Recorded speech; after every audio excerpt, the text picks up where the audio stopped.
The old scholar stood before the council chamber and spoke of things that most believed were only stories. His name was Councillor Draven, and he had spent his entire life studying the ancient texts. Now, as war consumed the galaxy, he believed those texts held the key to survival. The humans were real, he said. His voice was weak with age, but his words carried weight. They came from a world of death, a world of fire and ice and poison. They should not have survived, but they did.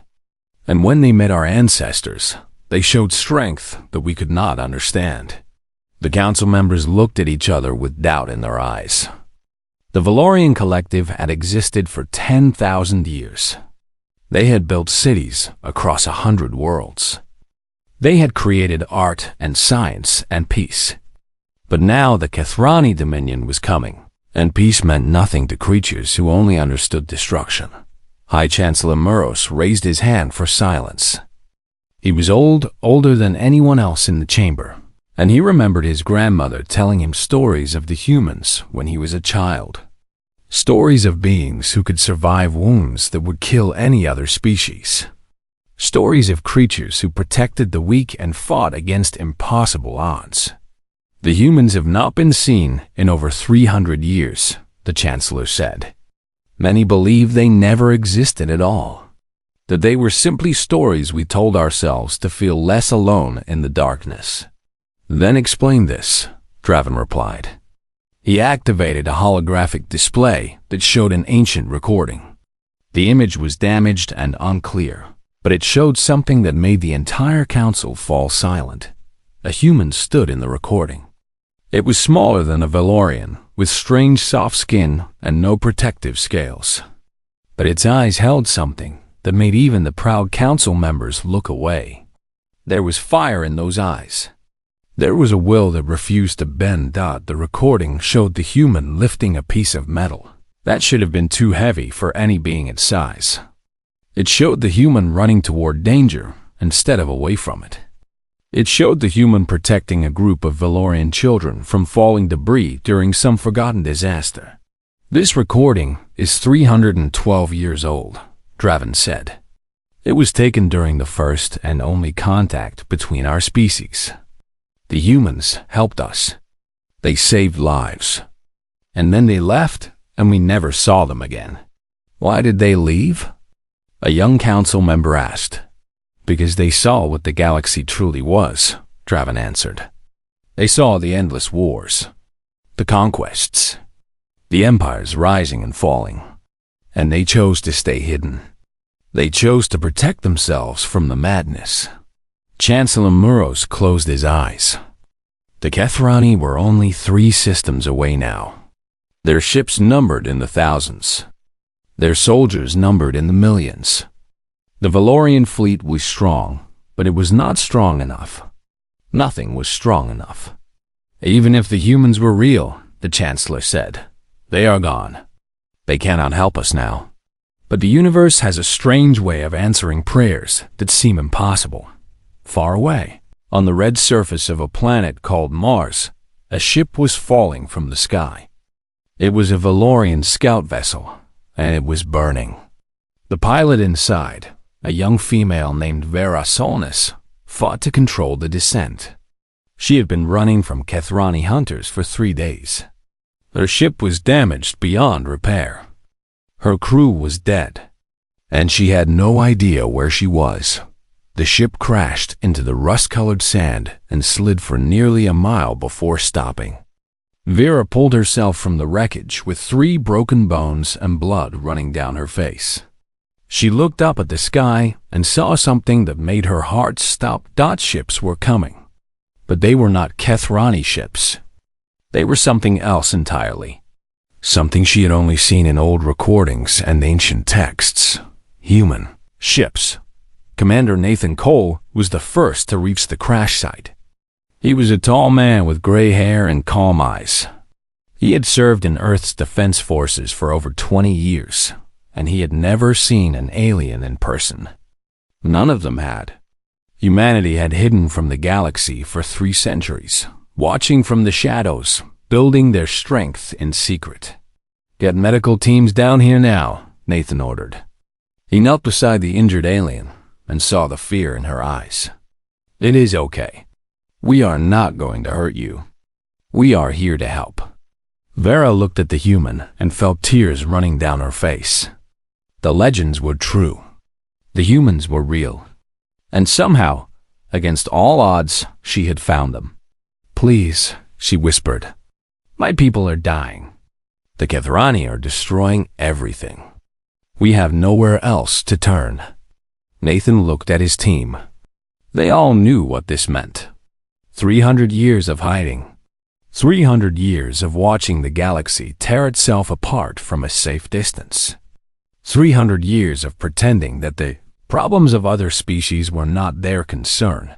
But Nathan Cole had not joined the military to hide. He had joined because he believed in protecting the innocent. He believed that strength meant nothing if it was not used to help those who could not help themselves. Get her to the medical bay, he said, and contact Admiral Palmer. Tell him we have a situation that requires his immediate attention. The age of human isolation was about to end.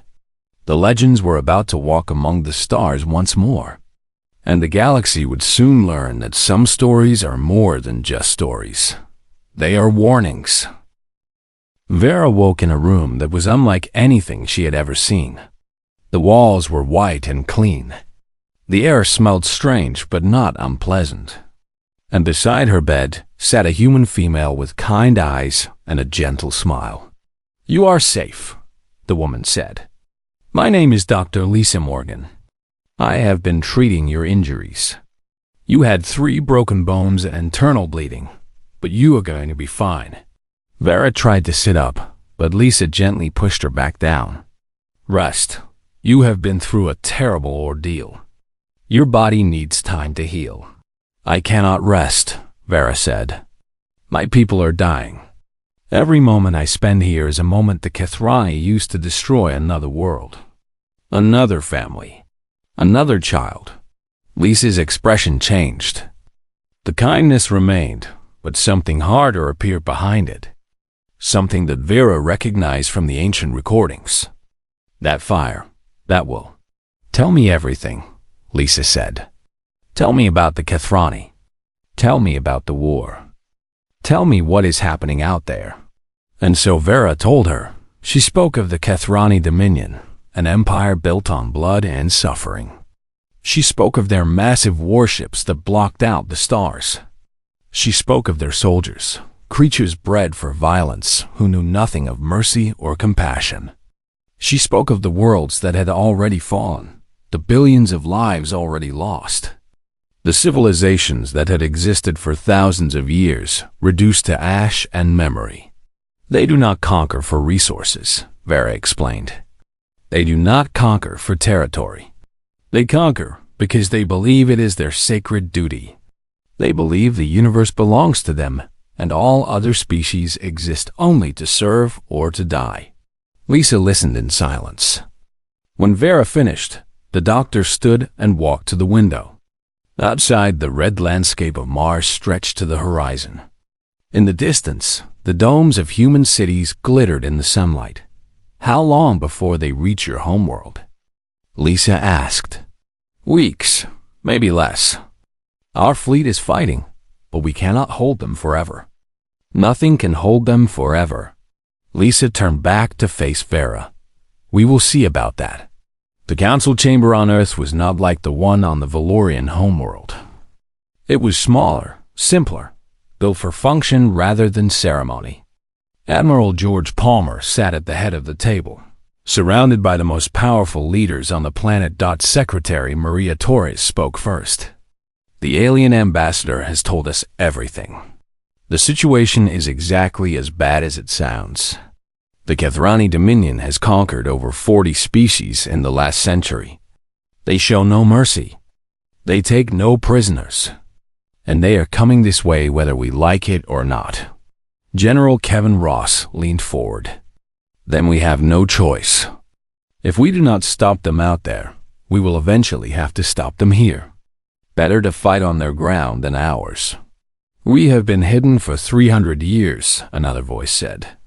It was an older woman, a senator who had always argued for continued isolation. "We chose to stay out of galactic affairs for good reason. The moment we reveal ourselves, we become a target." "We are already a target," Commander Nathan Cole replied. He had been invited to the council to share his first-hand account of the Valorian survivor. "The Kethrani conquer everything in their path. It does not matter if we hide. Eventually, they will find us. And when they do, we will face them alone, with no allies, no intelligence, and no experience fighting an enemy like this." The room fell silent. Admiral Palmer stood and walked to the main display. He activated a map showing the galaxy, with the Kethrani territory marked in red. The red had grown so large that it covered nearly a quarter of known space. 300 years ago, we looked at the galaxy and saw chaos, Palmer said. "We saw species fighting species, empires rising and falling, endless war without purpose. We decided to wait, to grow stronger, to prepare for the day when we would have no choice but to act." He turned to face the council. "That day has come. We can continue to hide and hope the storm passes us by. Or we can stand up and show the galaxy what humanity is truly capable of." Maria Torres nodded slowly. "If we do this, we do it right. We send a diplomatic mission first. We assess the situation with our own eyes. And only then do we commit our forces." "Agreed," Palmer said.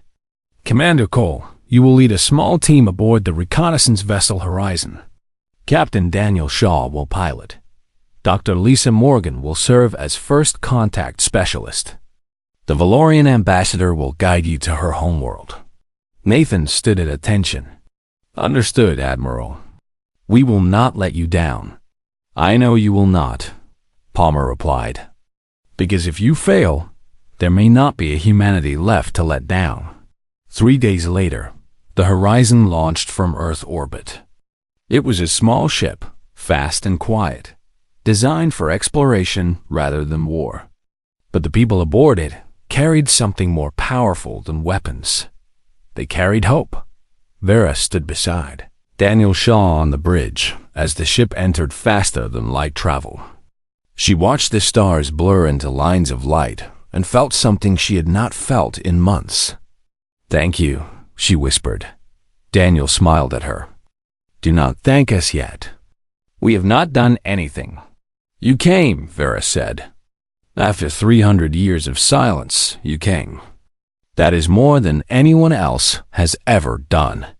Daniel looked out at the streaming stars. Somewhere ahead, a war was waiting.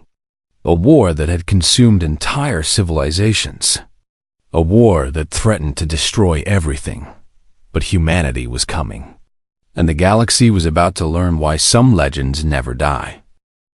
The Horizon dropped out of faster-than-light travel at the edge of the Valorian home system. And Daniel Shaw immediately knew something was wrong. The space around them was filled with debris. Broken ships. Shattered stations. The remains of battles fought and lost. "This is worse than I expected," Lisa Morgan said quietly. Vera stared at the destruction with pain in her eyes. "The outer defenses have fallen. The Kethrani are already in the system. We may be too late." But Nathan Cole shook his head. "We are not too late. I can see ships still fighting near the fourth planet. Your people are still resisting." Daniel pushed the engines harder. The small human vessel raced toward the Valorian homeworld, weaving through fields of wreckage that had once been a mighty fleet.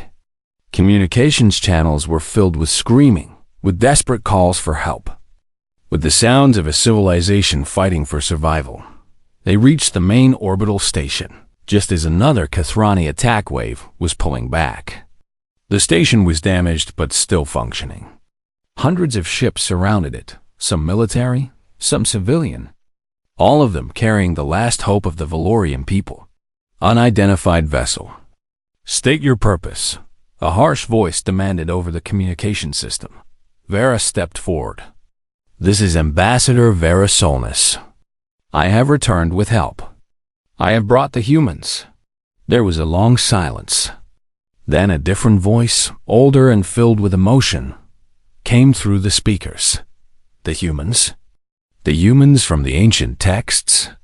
That is not possible. They are only stories." "They are not stories," Vera replied. "They are real, and they are here." The horizon docked at the station, and the humans stepped onto alien ground for the first time in 3 centuries. Word spread quickly. Within minutes, crowds had gathered to see the legendary beings with their own eyes. High Chancellor Muros was the first to greet them. He was older than he had looked in the council recordings. His scales faded with age, his movements slow and careful. But when he saw Nathan Cole and the human team, tears began to fall from his ancient eyes. "I never thought I would see this day," the Chancellor whispered. "My grandmother told me stories of your kind when I was a child. She said that if we ever faced true darkness, the humans would come. I always believed it was just a story to comfort a frightened boy." Nathan bowed his head respectfully. "Chancellor, we're sorry it took us so long. But we are here now, and we intend to help." Not everyone was so welcoming. Commander Sylvan, the leader of what remained of the Valorian military, approached the humans with suspicion in her eyes. "Help?" she said coldly. "I have lost 10,000 soldiers in the last week alone. I have watched the Kethrani destroy ships that took decades to build. And you bring 4 humans and 1 small vessel and call it help?" Lisa Morgan met the commander's gaze without flinching. "We are not here to win the war by ourselves. We are here to show you how to fight back. And we are the advance team. More are coming." Scylla laughed bitterly. "More humans? How many? 100? 1,000? The Kethrani have millions." Before anyone could respond, alarms began to scream throughout the station. Red lights flashed. The floor shook as explosions echoed from somewhere nearby. "They are attacking again," Scylla said. She turned and ran toward the command center, shouting orders to her officers. The humans followed. When they reached the command center, they saw the tactical display showing a wave of Kethrani boarding pods heading directly for the station. The enemy was not trying to destroy them from a distance this time. They were coming inside. "Evacuate the civilian sections," Scylla ordered. "All combat units to defensive positions." Nathan pulled his weapon and checked the charge. "Where do you need us?" Scylla stared at him. "You want to fight? There are only 4 of you." "Then we will fight where the fighting is hardest," Daniel Shaw replied. He was already moving toward the door. "Just point us in the right direction." The first Kethrani soldiers broke through the outer hall 3 minutes later. They were massive creatures, standing over 8 feet tall, covered in thick armor that seemed to grow from their own bodies. Their weapons fired beams of energy that could cut through metal like paper. The Valorian defenders fought bravely, but they were pushed back corridor by corridor. The Kethrani was stronger, faster, and completely without fear. Then the humans arrived. Nathan Cole fired 3 shots in rapid succession. Each shot found its target, striking the gaps in the Kethrani armor that their own weapons had not been designed to exploit. The lead enemy soldier fell. Then another. Then another. Daniel Shaw moved through the chaos like water, using the environment itself as a weapon. He collapsed support beams on enemy positions. He vented atmosphere from sections the Kethrani had already captured. He fought with a creativity that the rigid Kethrani tactics could not predict. Lisa Morgan organized the evacuation of wounded civilians, carrying children in her arms while directing others to safety. When a Kethrani soldier broke through the lines and charged toward a group of frightened refugees, she did not run. She stood her ground, raised her weapon, and put 3 rounds into the creature's eyes. It fell at her feet. She stepped over it and kept moving. Commander Scylla Ven watched from the command center, unable to believe what she was seeing. The humans were injured. She could see blood on their clothes, wounds that would have left a Valorian unable to move. But they kept fighting. They kept protecting. They refused to stop. When the Kethrani finally retreated, the station was damaged but still standing. Hundreds of civilians had been saved because 4 humans had held the line. Scylla approached Nathan Cole. Blood was running down his arm from a wound in his shoulder. But he stood straight and calm. "I owe you an apology," Scylla said. "I did not believe the legends. I thought you were just stories." Nathan smiled through the pain. "We are just people, Commander.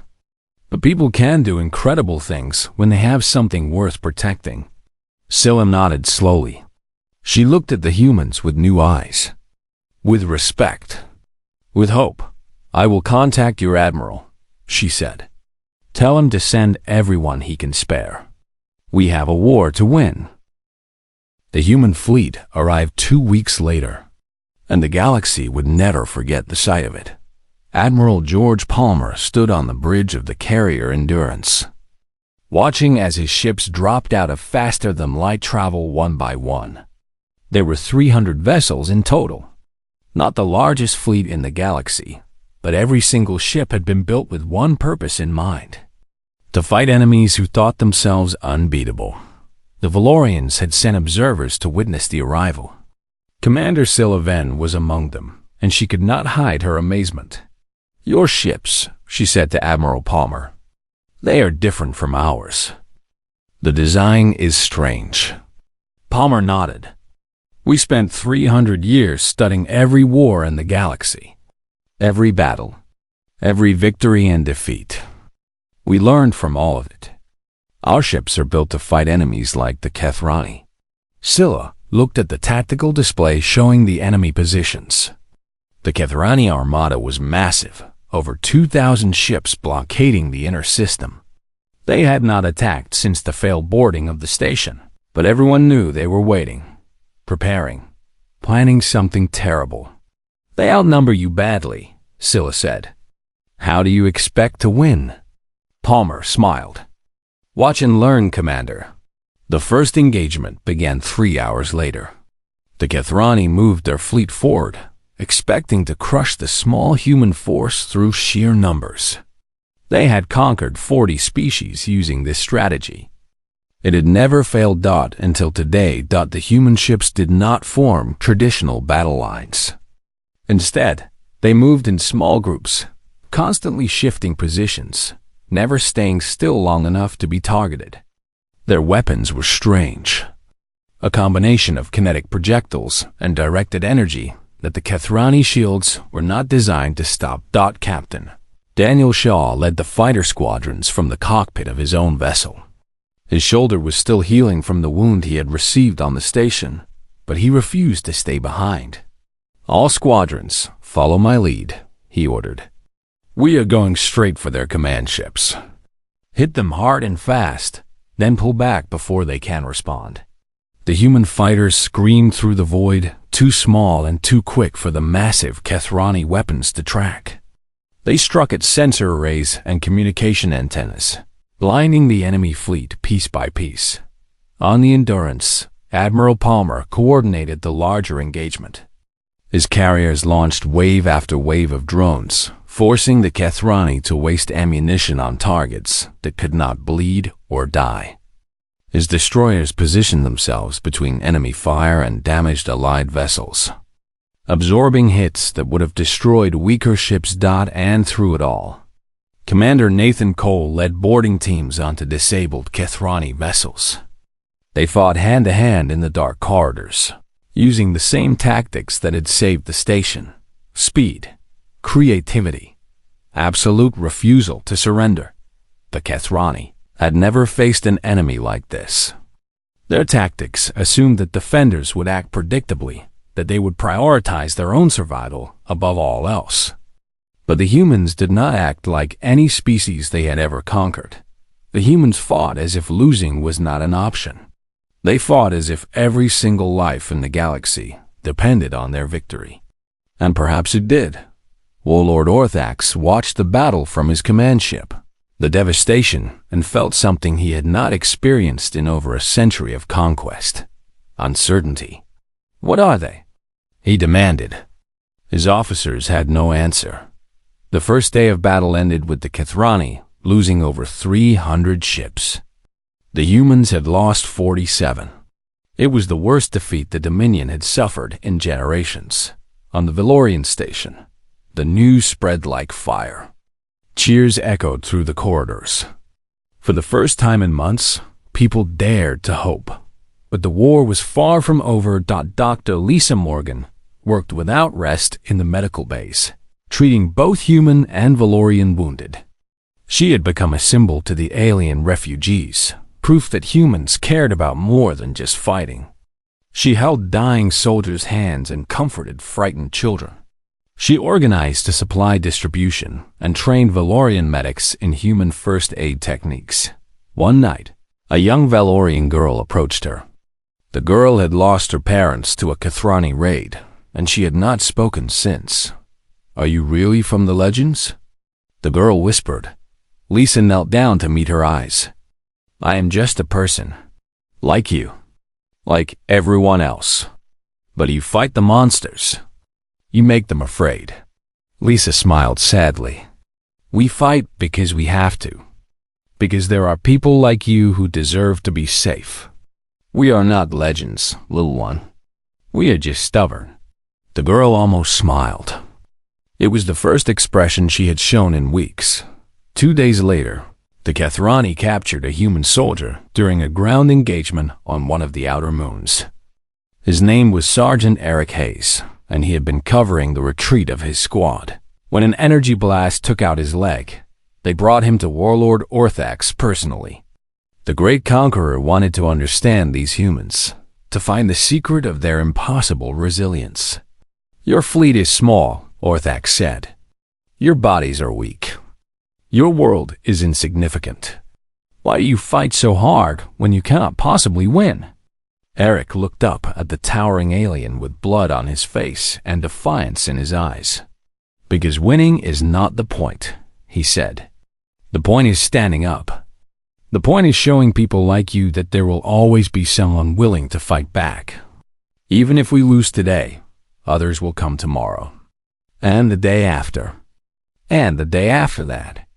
You cannot kill an idea, and the idea of freedom is stronger than any army." Orthax stared at the broken human, searching for fear or submission. He found neither. They tortured Eric Hayes for 6 hours. He never gave them a single piece of useful information. He died with a smile on his face, knowing that his sacrifice had bought time for his people. When word of his death reached the human fleet, there was no despair. There was only determination. Admiral Palmer addressed his forces over the communication network. "Sergeant Hayes gave everything for this fight. We will not let his sacrifice be wasted. Tomorrow we end this war. Tomorrow we show the galaxy what humanity is made of." The final battle was coming, and the legends were ready. The final battle for the Valorian system began at dawn.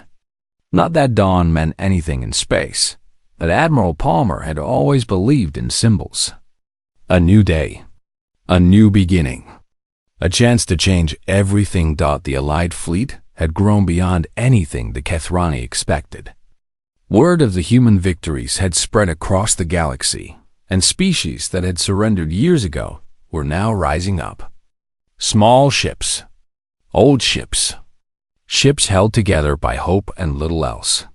They came from a dozen different worlds, each one carrying beings who had decided that dying on their feet was better than living on their knees. Warlord Orthax looked at the gathering fleet and felt the first true fear of his life. Not fear of defeat, fear of something worse. Fear that everything he believed about the universe was wrong. He broadcast a message to the human flagship. "I challenge your leader to face me directly. Ship to ship. Warrior to warrior. Let us end this with honor." Admiral Palmer listened to the challenge and considered it carefully. Then he turned to Commander Nathan Cole. He wants a duel. He wants to prove that Kethrani's strength is still superior. Nathan nodded. Then we should give him what he wants, but not the way he expects. The plan was simple, but dangerous. A small strike force would attack the devastation directly, while the main fleet kept the rest of the Kethrani armada occupied. If they could defeat Orthax, the Dominion would lose its heart. Kethrani society was built on strength and dominance. Without their greatest warlord, the other commanders would turn on each other. Daniel Shaw volunteered to lead the strike force. His wounds had healed enough for him to fly, though the doctors had warned him that another serious injury could be his last. Then I will try not to get seriously injured, he had said with a smile. The battle began with fire and light. Hundreds of ships clashed in the darkness between worlds, energy beams and missiles, filling the void with destruction. The Kethrani fought with desperate fury, sensing that this was their last chance to crush the resistance forever. But the Allied fleet held the line. UN carriers launched endless waves of fighters. Valorian cruisers provided covering fire.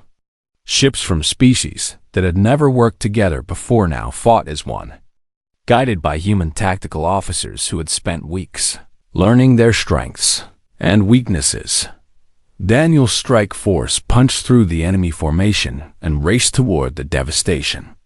The massive Kethrani command ship fired everything it had at the approaching humans, but Daniel was the best pilot Earth had ever produced. He weaved through the barrage like he was dancing, his ship moving in ways that should have been impossible. All units, focus fire on their shield generators, he ordered. We need to open a path for the boarding team. The strike force obeyed. One by one, the devastation shields failed. Sections of the great ship went dark. And then the human boarding pods launched, carrying Nathan Cole and 50 of the best soldiers humanity had to offer. They breached the hull near the command center. The fighting that followed was brutal and close, hand-to-hand in cramped corridors filled with smoke and screaming. Nathan lost 12 soldiers in the first 5 minutes, but they did not stop. They could not stop. Nathan found Warlord Orthax in the command chamber, standing alone among the bodies of his guards. The great alien was wounded, green blood running from cuts across his chest, but he still held his weapon. You came yourself, Orthax said. I respect that. Your species is brave, even if you are fools. Nathan raised his own weapon but did not fire. Surrender. Your fleet is losing. Your empire is crumbling. There is no need for more death. Orthax laughed bitterly. Surrender? The Kethrani do not surrender. We are born to conquer. It is our purpose, our destiny. Your destiny is whatever you choose it to be, Nathan replied. You could end the war right now. You could save thousands of lives, including the lives of your own soldiers. Why would I do that? Why would I show weakness? Nathan lowered his weapon slowly, because strength is not about how many you can kill. It is about how many you can protect. The strongest thing you could do right now is admit that this war was wrong and choose a different path. Orthax stared at the human for a long moment. The sounds of battle echoed from somewhere distant. Ships were dying. Soldiers were dying. And for the first time in his life, Orthax wondered what all of it was actually for. You truly believe that, he said. You truly believe that mercy is strength. I know it is, Nathan said. I have seen it. I have lived it. And if you give me the chance, I will show you. The moment stretched into eternity. Then Orthax did something no one in the galaxy would have predicted. He dropped his weapon. The Kethrani surrender was broadcast across all channels. The remaining enemy ships stopped firing. Some of the Kethrani commanders refused to accept defeat and tried to continue fighting, but their own crews turned against them. The war was over. In the weeks that followed, the galaxy began to heal. The Valorian homeworld was saved. Refugee populations started returning to their worlds. And humanity, after 3 centuries of hiding, took its place among the stars. Daniel Shaw recovered from his injuries in a Valorian hospital, surrounded by grateful doctors who wanted to learn everything about human medicine. Lisa Morgan was appointed the first human ambassador to the newly formed Galactic Alliance. And Commander Nathan Cole was asked to speak at the memorial for the fallen. He stood before representatives from 100 different species and spoke words that would be remembered for generations. We did not come to the stars to conquer. We did not come to prove that humanity is stronger or smarter or better than anyone else. We came because we saw people in pain and we could not look away.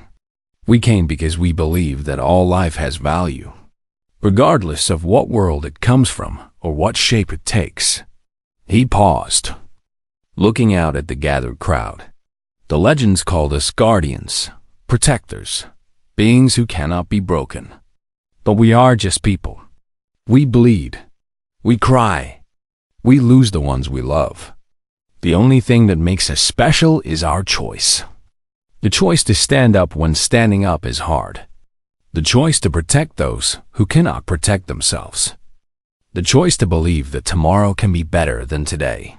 He smiled, and in his eyes was the same fire that had burned in human hearts since the beginning of time. That choice is not unique to humanity. Anyone can make it. Any species. Any individual. And now that we are all together, now that we stand side by side as equals, I hope we will make that choice together. Not as humans or Valorians or any other single species, but as one people, one galaxy, one family. The applause that followed shook the walls. Years later, on distant worlds, children would gather to hear stories of the war. But they were not told tales of the Kathrani darkness. They were told of the humans who came from a legend and showed the galaxy how to find its own light. And whenever someone asked if the stories were true, the elders would smile and point to the stars. See for yourself, they would say. The legends are still out there, and they are watching over us all.